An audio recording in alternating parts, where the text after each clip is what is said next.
Nina besilo indaba ze-1KZNTV ifundele uphilano kaCebekhulu siyakhuleka nazi indaba ehamba phambili. I-ANC izilungiselela ukhetho oluzayo. Kukhunjulwe Umfelukholo ESHOWE, kanti wezempilo uthi umsebenzi uyaqhubeka. Siyanemukela kwindaba zethu ze-1KZNTV. Inhlangano ye-ANC yaqhubeka nenhlelo zawo zokuhambela kwemiphakathi ehlukene ukugqugquzela umphakathi ngokuthi ubhalisele ukuvota njengoba kuzoba nokhetho lukazwelonke ngonyaka ozayo. Kumanje ubuholo phezulu bumatasatasa buhambela kwizifundazwe ezahlukene ukuqhuba lo mkhankaso. Uhambo lanamuhla likaMengameli we-ANC luqale lwahambela edolobheni lakwaDukuza okuyila khona afika akhipha amaphepha okugqugquzela abantu ukuthi baphume bayovota. Ngesikhathi ekhuluma namalungu omphakathi kulona leli dolobha ugcizelela ukuthi kuzomele babethembe ekutheni njengohulumeni bazoyiqeda inkinga kagesi. Sifuna le load shedding esiphila ngaphansi kwayo iphele masinyane. Ngiyajabula ukuthi umphakathi uyamukele lento yokuthi sibe nominister ozoba ebhekane negesi kuphela. Dr. Ramaphosa so uqalile umsebenzi wakhe. Uthe nje manqeda ukumu-appointa wavele wangena phansi so uhamba kuwo lama power station uyobhekisisa kahle ukuthi ubunzima bukuphi na. So lenkinga yegesi sizayilungisa. Nizabona nje uma siloku siya phambili ukuthi ngempela izawulungiswa. Abantu abaningi bezikhulumela naye uMengameli indaba yokuvuselelwa kwemali lesibonelelo sabangasebenzi ayisalanga ngaphandle.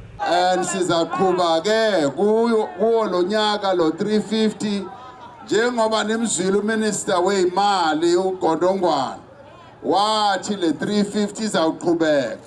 Sayiqala ngesikhathi seCovid kodwa siyabona ukuthi abantu bethu abaningi abasebenzi abaningi balahlekelwa imisebenzi ngenxa yeCovid. That's why siyesa introduce i350. So le 350 izawuqhubeka. Kulona lolu hambo ubese ehlangana nomndeni kwaliloyo owengumengameli we-ANC umnumzana Albert Luthuli nala ngesikhathi kuqhubeka uhlelo lokubeka kwezimbali uRamaphosa eveze ukuthi njengo-ANC isikhalazo esikhulu siyisilonda baswele emndenini ngesokuthi bafisa ukuthola incazelo ngendlela adlula ngayo emhlabeni ubaba uLuthuli. uRamaphosa uthe kwabo njengobuholo obukhona uqinisekisa ukuthi lokhu kwenza njengesifiso somndeni.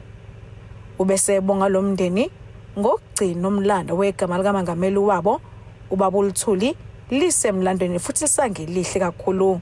We applauded the Luthuli family for keeping the name of our President Chief Albert Luthuli alive and respected and really keeping it high there.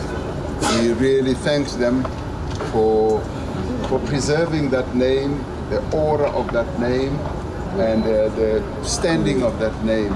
It's an important leader that we have had in our movement, the first person on the African continent to get a Nobel Peace Prize.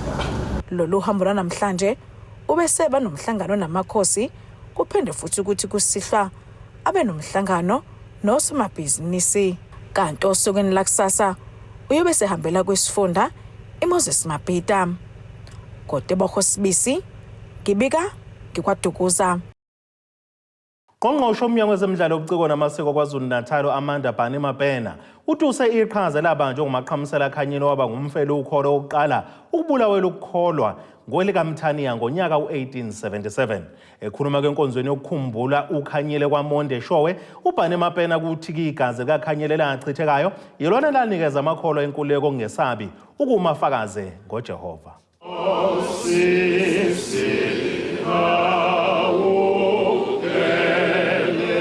Lamaphimbo asho kaMtoti ngabazalwane bebandla lamaLuthela nabebeyingxenye yenkonzo yesikhumbuzo kaMfelukholo umaqhamisela khanyile ebikwaMondi ESHOWE enyakatho nelikaMthaniya.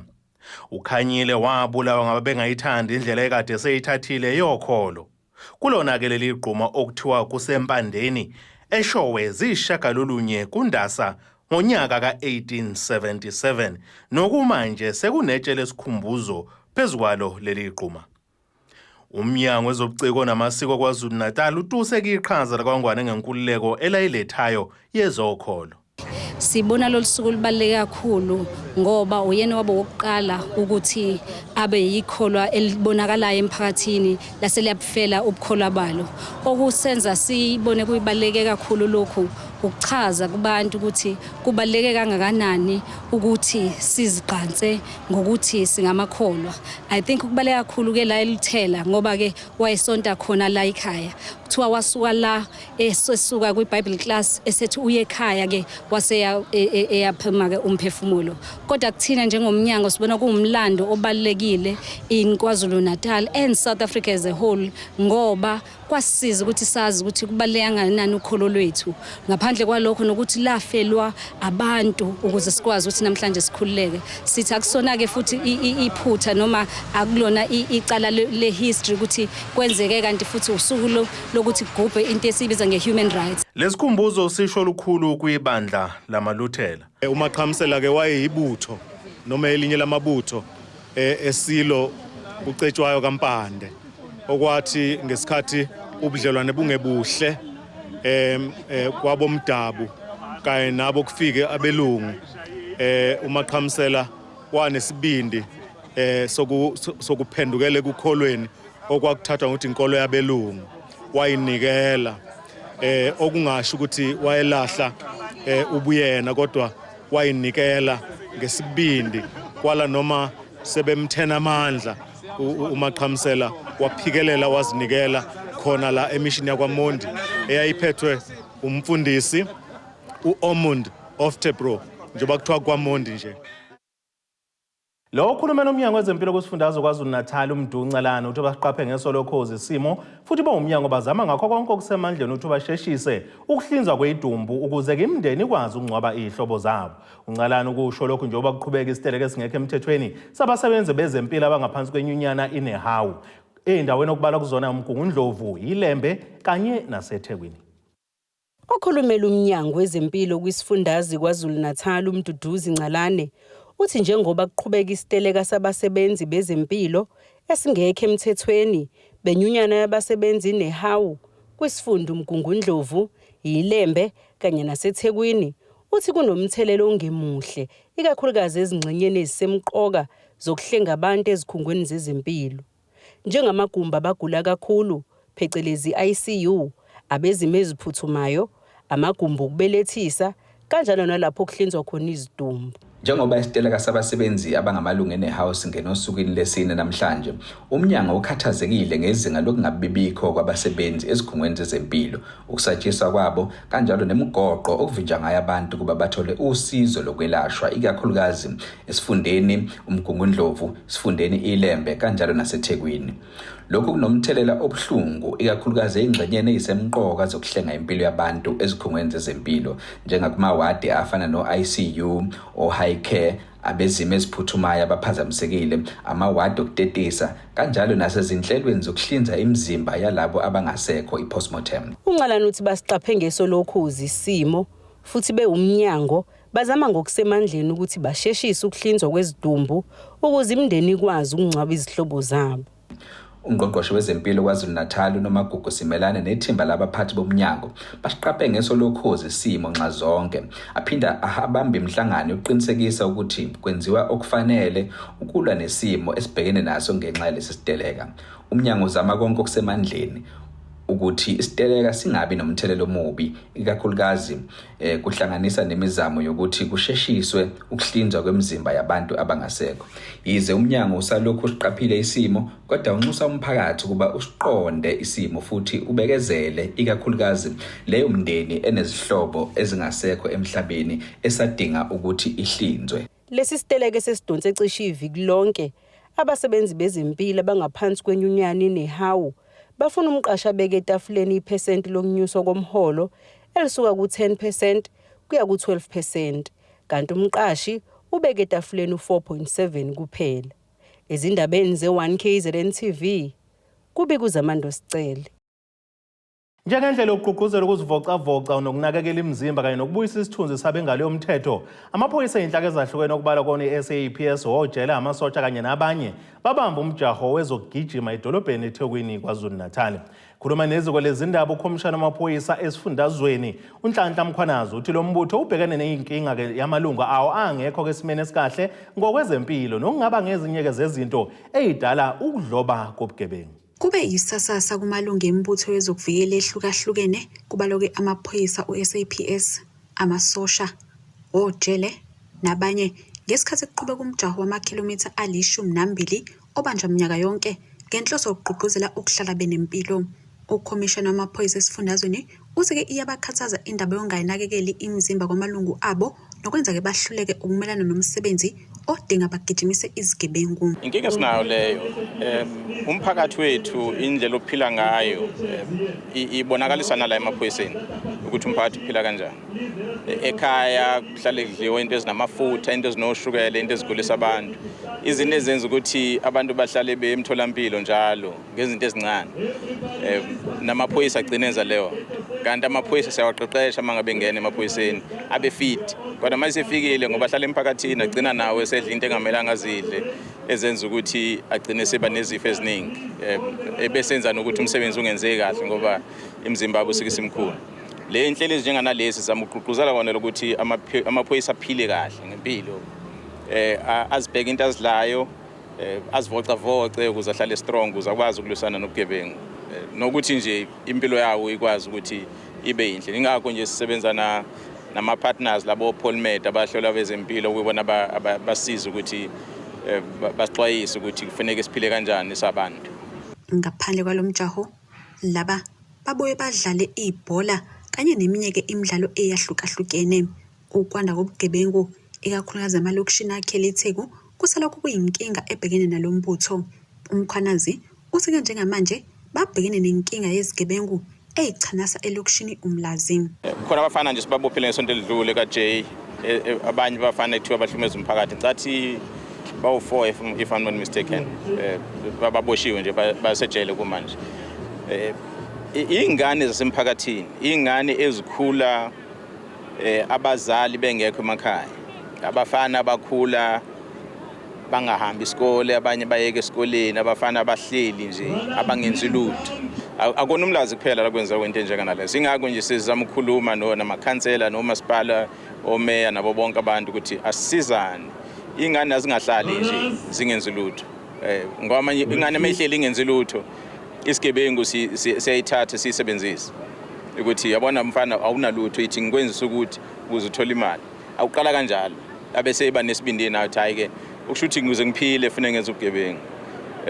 Iba inkinga ngoma nje kuba ingane ezasemphakathini, umphakathi uyazazi. Kodwa abazali bazo lezi ngane abeze emaphoyiseni bazosho ukuthi hey ingane yami ifike ne-TV namhlanje, ifika ne-cellphone namhlanje kodwa ayisebenzi. Ngicabanga ukuthi intshontshile amaphoyisa uzani enzoyiboba. Ayikho umzalo wenzayo le. Ole umhlanganiso kulomjaho wabesilisa uthi ke vele ungumuntu oyibandakanya nemjaho eyahlukene kanti ukhuthaze oza kwabo ukuba nabo bathole izindlela engabagcina benempilo edingekayo ukubhekana nalomsebenzi. Umuntu okhona ekugijimeni sekuneminyaka angaqala ukugijima. Kodwa ke kumgijimi nje o-average. Yeah, this is one of ama-runs asikhuthazayo njengabagijimi ukuthi siparticipate kuwo as kwenzekile la. I'm very excited. Indlela nje irace ebisezingeni lakho ngakhona. Imncintiswano efana nale yenza kuvele ithuba lokuthi bakhona abanye bethu aba-active futhi vele nehistory yasitshela ngaphambilini bakhona sebeke babadla umhlanganiso emjahweni emkhulu. Ey'ndabeni ze-1KZNTV kube kuNtomkhona Mvubu eThekwini. Ake sithi shelele ito lombukelo sobuye sibuye nezinye izindaba.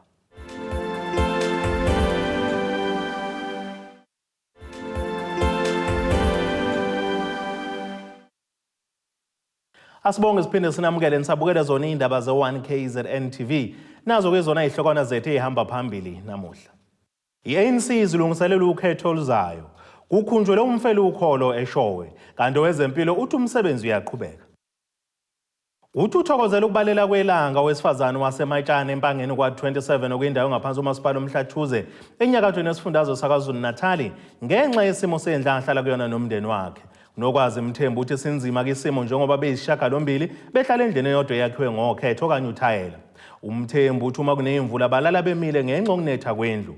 Ubese enxusa umasipala kanye nenhlaka ke ithintekayo neyingaba namandla kubasiza uba zingenelele zibasize ngokwakhelwa indlu. Usizi lumilodwe emndenini wakwaMthembu eMatshana njengoba benendle eyodwa vo eyakhiwe ngokhethe. Umama waleli khaya unokwazi Mthembu uthi sebaba ukudla kwemvula ngenxa yendlela indlu yabo enetha ngayo. Ubese ecela usizo kongaba nalo ukuba bakhele indlu. Isimo engibhekene naso anginayo indlu, angisebenzi, ngiyafundisa abantwana, akwakheki, ngiyazama ngawo wonke amandla ami akwenzeki lutho. Bengajabula mangathola usizo ngazi ukwakheke ngoba caba kunabantu bayazama ukuthi bengilungisele abahluleka noma bengahluleki kusho ukuthi nabamandla banawo. Ngingajabula kakhulu ke mangathola ukusizakala ngoba linjena nje izolo selingana noma yinini ngiyanetha. Ngiyabasa kulendle ngihlala kuyona, ngiyalala, malingani ngiyapheka phandle. Okuningi siyapheka, asinagesi, asinamanzi. Nanetoha-ke nje-ke ngikhala kakhulu kulona ngoba abantwana basesikoleni imali yegrant ayingesindawo ngoba vele eyasekudleni cause nabo abaphumeleli ukuthi bethele zonke imfanelo zabo. Ngiyona engithenga ngayo ukudla kwezinye izinto ezifunakala esikoleni angikhona ukuthi ngikwazi ukubakhokhela. Mangathola ngisho itoha nje bafethu ngathokoza kakhulu. Umama Mthembu uthi-ke njengoba nezingane zamantombazane kanye nezabafana kuphoqa ukuthi abanye bephumele phandle ukuze abanye bezosala bethola ithuba lokugeza endlini. Ngicabanga ukuthi abafana nje bayi-2 bese kuba amantombazane ayi-3. Besikhona nje ukuhlala nje la endlini ma kufanele kugeze umuntu wesifazane bephume beyegcikini bogeza bohlala khona. Ma kuzogeza bona bekuphuma thina sambe sohlala egcikini besiphila nje leyo mpilo yokuthi siyashintshana ma kufanele sigeze umunye endlini. Uma befikile bageze sefese uhwalele bebekhona ukuthi begeze egcikini abuye yesize endlini nje nokuhlala nje besihlala nje sindawonye sidle khona lapho malinetha vele besinetha sonke ngoba besingenakho ukuthi mashiya suthi shiya labane. Umthembu uthi ufisa umasipala umelekelele kulenkinga abhekene nayo ukuze nabantwana bakhe bezoba nekhaya elihloniphekile. Ngicela nje kakhulu umasipala ungisize mangiphume nje endlini enethayo ungakheli nabantwana nje bekwazi ukuthi abantwana bami bebe nendawo eright enganethi nami ngibe nendawo eright ngoba okuningi ngiyazama nangabe ngithi ngiyalima ayikho into engathi ngiyayilima ngilimela imbuzi zabantu neinkomo. Manje ngiyazama nami ukuthi ngibe sekhaya ngikwazi ukuyisiza angikhoni ngoba angibikile kodwa ukusebenza ukudla komhlabathi kubalekile. Ezindabeni ze1KZN kubi kumqondisi Myeni eMatshana. Isakhamizi sasevungu ogwini oseningizimu lesifundazwe KwaZulu-Natal uBrandon Klali usenxusa umasipala keRenkonyeni ukuba kuphinde ucubungulisise kabusha indawo onikele ngawo kwisikhungo semfundo ephakeme iUniversity of South Africa UNISA ukuba kwakhiwe olunye uphiko lwayo kuyona le ndawo.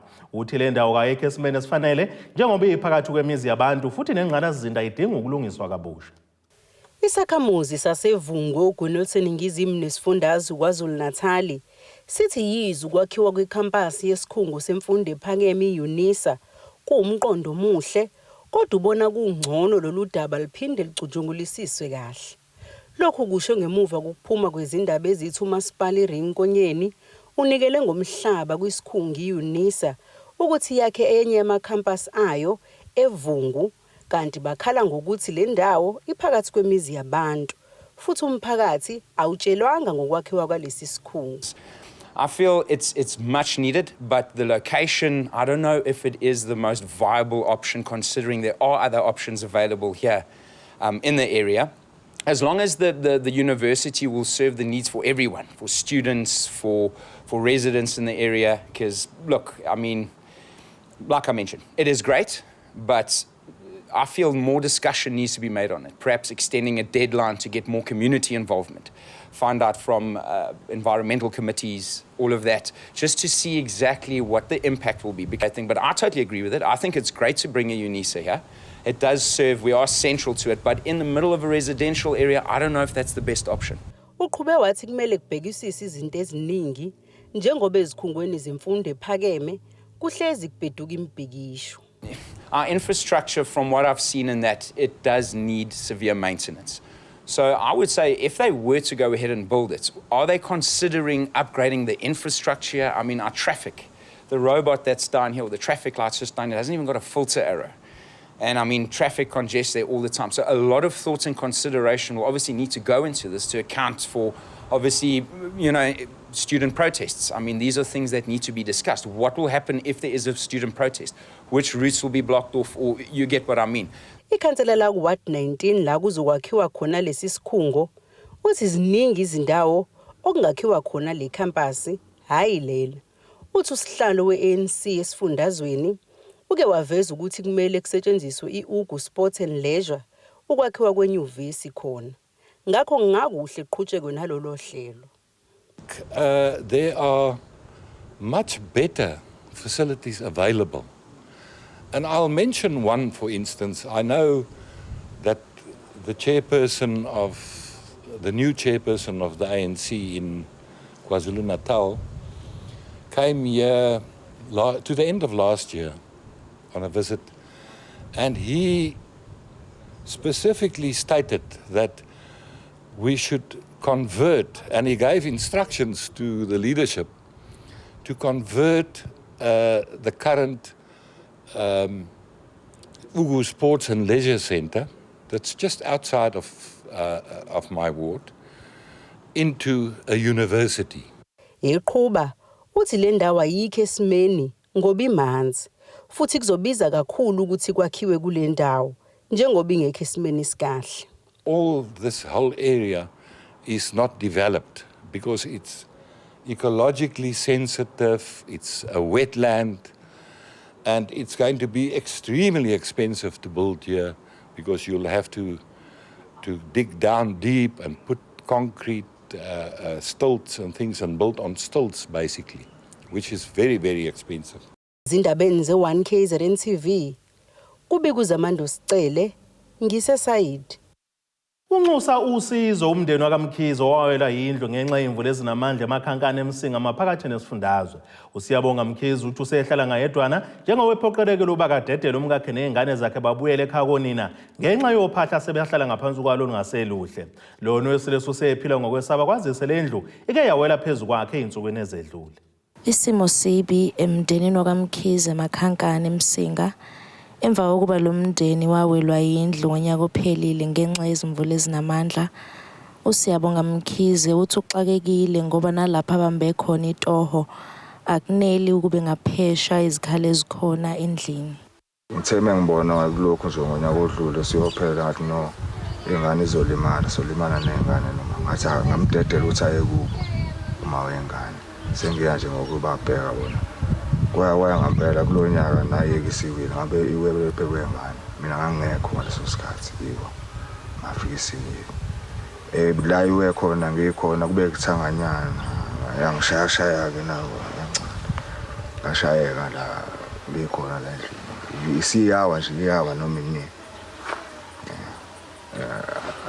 manje bengicela ke kubantu abangakwazi ukungisiza ukuthi mhlambe kukhona bangakwenza ngizama ukuthola nami indawo yokufihla ekhanda nengane zami ngoba kwamanje umsebenzi impela kusabhedla kusayilokho nje ukuthi umuntu alale endlini.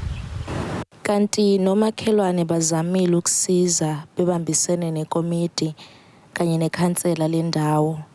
Usenzo Mtungwa uthi isimo esinjengalesi isimo ekumele kubanjiswane ngaso njengamalungu omphakathi. Ngakho banxuse ukuthi ongakhona ukuphonsa isivivaneni alekelele kulesi simo. Lesimo nje ngasibuka ke nami ngidlula ngendlela ukuthi lesimo asibhekene naye yedwa sethu sonke ngoba mangabe kungathiwa uselimele uyobe sedinga thina umphakathi. Ngabe sengicela uward committee umama uMakhanyile ukuthi ekeke sondele ezobuka lesimo esibhekene nomfowethu la. Wabe esethumela omunye uzakwabo akanefoni eshuthayo ukuthi azoshutha lesimo. Uzakwabo wafika kwashutha wase ethumela kukhansela wabe semthumela ukhansela nokhansela kubaba uNene wafika la ezobheka isimo sikamfowethu. Khona manjalo ikhansela la kule ndawo uTyson Kunene uthi uye wayozibonela ngokwakhe isimo salomuzi kaSiyabonga kanti kukhona amalungiselelo akawenzayo ukuze uMkhize athole usizo oluphuthumayo. Akekho umuntu ophilayo ongahlala kuleya ndawo ngoba umfowethu loya unengane unonkosikazi kodwa basekho ngaphakathi ekhaya ngenxa yesimo ukuthi indlu iwili phelile nje yonke. Alukho uhlangothi ongathi engakwazi ukucasha kulona ukuze akwazi ukuhlala. Zonke inhlangothi zendlu ziwile. So ke ngibe sengigijima ke ngiyakhona ngabe sengisuka lapho ngiya komunye osomabhizinisi ukubalekelele ngebhadi ke yena usikhathi esiningi usebenza kakhulu ngokudla. Wasengeluleka ukuthi hayi isimo esibhekene naso khansela ake sithole abama hardware bangenelele ekutheni bekwazi ukulekelela osipho simenda sipho simendo sipho thayela ukuze umfowethu lo yathola umphema akaze ngakwazi ukucasha kuwona. Ezindabeni za1KZN.TV kubika uThobeka Dladla eMakhankane eMsinga. Ake siphinde sithi shelele itolo umbukeliso obuye sibuye nezinye zeindaba zethu.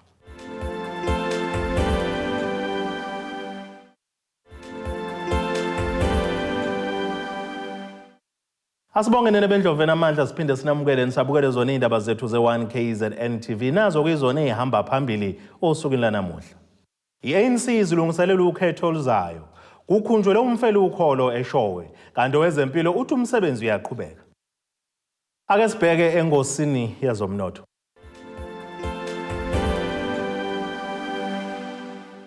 Izimakethe sivale iranda kuleli ngu-18.47 kuyidola laseMelika kanti belungu 22.08 kupondo waseBrithani kanti belungu 19.57 kueuro yase-Europe. Intengo yegolide yona ibikade $1,835.33 i-ounce kuthi intengo yalongahluziwe yona ibikade $81.59 umphongolo. Ake sibheke engosini yezemidlalo.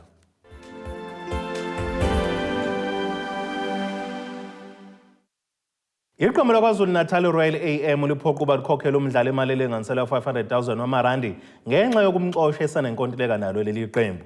Lo mdlalo kumofethi umdlulu udaba lwakhe walo edluliselwa kwi-PSL Dispute Resolution Chamber.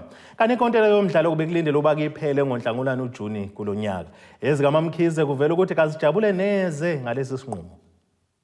Ake sibheke naso isimo sezulu esingalindeleka.